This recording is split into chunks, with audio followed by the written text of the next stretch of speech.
Kenya is falling down. Oromia is calling you. So stand up, qeerroo. Stand up.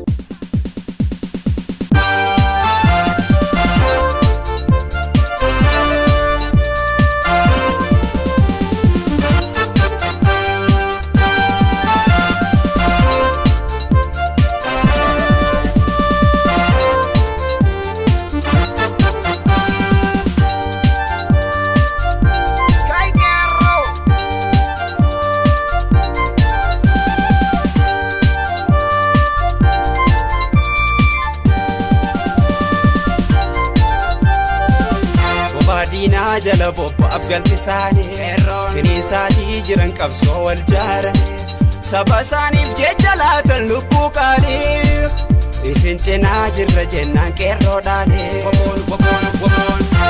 dina jala bobba afgalti saani fini saati jiran qabsoo wal jaarani saba saaniif jecha laatan lubbuu qaanii isin cinaa jirra jennaan qeerroodhaani